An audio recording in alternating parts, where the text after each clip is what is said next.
1 जुलाई 2024 से देश में 3 नए आपराधिक कानून लागू होने वाले हैं। इस तरह से देश में भारतीय न्याय संहिता, भारतीय नागरिक सुरक्षा संहिता और भारतीय साक्ष्य अधिनियम लागू होंगे। ये 3 कानून भारत की पुलिस और न्याय व्यवस्था की धुरी हैं। अपराध से रिलेटेड डिस्कशन से लेकर कानूनी प्रक्रिया तक इनका इस्तेमाल होता है। लेकिन इन नए कानूनों में कई पुराने नियमों को बदल दिया गया है और उनकी जगह नए नियम लाए गए हैं। तीनों नए कानूनों को लागू करने का मकसद साफ है कि अंग्रेजों के जमाने से चलाए आ रहे नियमों कायदों को हटाना और उनकी जगह नए कानूनों को लागू करना। नए कानून लागू होने के मद्देनजर आपराधिक कानून के जानकारों ने कमर कस ली है। थाने से लेकर कचहरी तक हलचल है, क्योंकि एफआईआर से लेकर कोर्ट के निर्णय तक की सुनवाई पूरी तरह से ऑनलाइन होगी। लेकिन इन कानूनों के बदलने से आपके जीवन पर क्या फर्क पड़ेगा और ये नियम कैसे आपके जीवन को प्रभावित करेंगे, ये जान लीजिए। हत्या, धोखाधड़ी, रेप, छेड़छाड़, मानहानि जैसे कई धाराएं आपको याद होंगी, लेकिन अब इन्हें भूल जाइए। 1 जुलाई के बाद 3 बड़े कानूनों में बदलाव होने जा रहा है। नए कानून के मुताबिक राजद्रोह की धारा हट जाएगी, लेकिन आतंकी गतिविधियों पर सख्त कानून बनाया गया है। महिला अपराधों को लेकर अब देश भर में कहीं भी एफआईआर दर्ज हो सकेगी। यानी जो पहले पुलिस लड़ती रहती थी कि हमारे क्षेत्र का मामला नहीं है, हमारे को ऐसा नहीं पता था, तो अब ऐसा नहीं होगा। अब देश में कहीं भी एफआईआर दर्ज कराई जा सकेगी। वहीं अब पुलिस कुछ मामलों में आरोपी को हथकड़ी लगाकर भी गिरफ्तार कर पाएगी। हत्या मतलब धारा 302 और धोखाधड़ी मतलब धारा 420 लगभग सभी जानते हैं। लेकिन अब 1 जुलाई से हत्या का मतलब धारा 302 नहीं बल्कि धारा 103 और धोखाधड़ी का मतलब धारा 420 नहीं बल्कि धारा 316 होगा।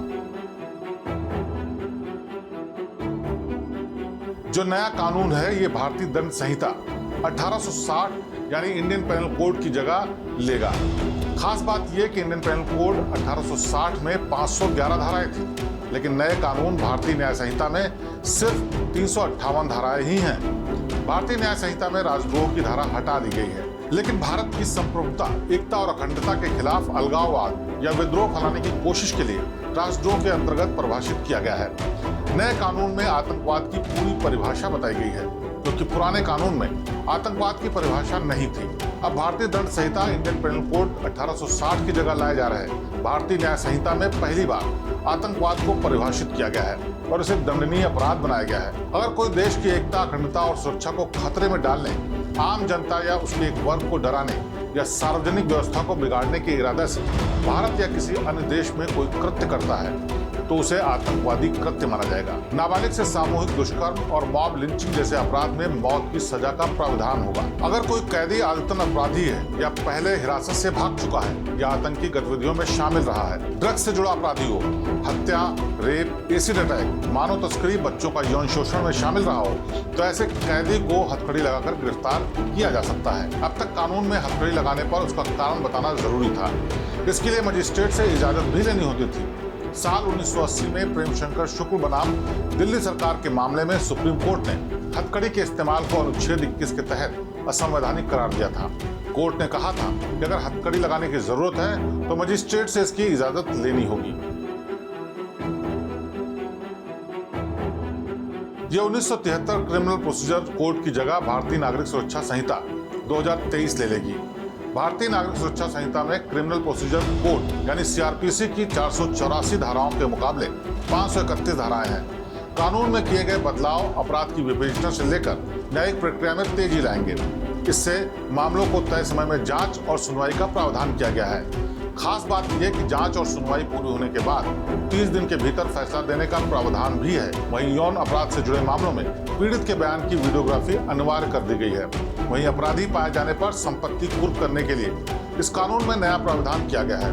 नए कानून के मुताबिक गैंग रेप के मामले में दोषी साबित होने पर 20 साल की सजा या आजीवन जेल की सजा का प्रावधान है। अगर पीड़िता नाबालिग है तो आजीवन जेल, मृत्युदंड का प्रावधान भी किया गया है। वहीं स्नैचिंग के मामले में गंभीर चोट लगने या स्थायी विकलांगता की स्थिति में कठोर सजा दी जाएगी। बच्चों को अपराध में शामिल करवाने पर कम से कम 7 से 10 साल की सजा होगी। हिट एंड रन मामले में अब दोषी को 10 साल की सजा भुगतनी होगी। पहले सिर्फ 2 साल की सजा होती थी, इसे बढ़ाकर 10 साल कर दिया गया है। ये नया कानून भारतीय साक्ष्य अधिनियम इंडियन एविडेंस एक्ट 1872 की जगह पर लागू होगा। नए कानून में 170 धाराएं हैं, जबकि इंडियन एविडेंस एक्ट में 167 धाराएं थी। अब अदालत में इलेक्ट्रॉनिक और डिजिटल साक्ष्य पेश किए जा सकेंगे, जिनमें smartphone, laptop, SMS, website, mail, electronic उपकरण, कंप्यूटर, डिजिटल रिकॉर्ड, ईमेल और सर्वर लॉग को पेश और स्वीकृत किया जा सकेगा। इनकी मान्यता कागज में रखे जाने वाले रिकॉर्ड के बराबर होगी। नए कानून के तहत केस डायरी, FIR, आरोप पत्र और प्रकरण से संबंधित सभी जानकारी का डिजिटलाइजेशन भी किया जाएगा। नए कानून के मुताबिक भगोड़े अपराधी पर भी मुकदमा चल सकेगा। दरअसल पुराने कानून के मुताबिक किसी अपराधी या आरोपी पर ट्रायल तभी शुरू होता था जब वो अदालत में मौजूद होता था, लेकिन नए कानून के मुताबिक अगर कोई अपराधी फरार है तो भी उसके खिलाफ मुकदमा चल सकता है। आरोप तय होने के 90 दिन के भीतर भी अगर आरोपी कोर्ट में पेश नहीं होता है तो ट्रायल शुरू हो जाएगा। नए कानून में फैसले के 7 दिन के भीतर सजा का ऐलान किया जाएगा। नए कानून के मुताबिक पीड़ित को 90 दिन के भीतर जांच की प्रोग्रेस रिपोर्ट देनी होगी। पुलिस को 90 दिन के अंदर चार्जशीट दाखिल करनी होगी। कोर्ट हालात को देखते हुए 90 दिन का समय बढ़ा सकते हैं। किसी भी परिस्थिति में 180 दिन के भीतर जांच पूरी करके ट्रायल शुरू करना ही होगा।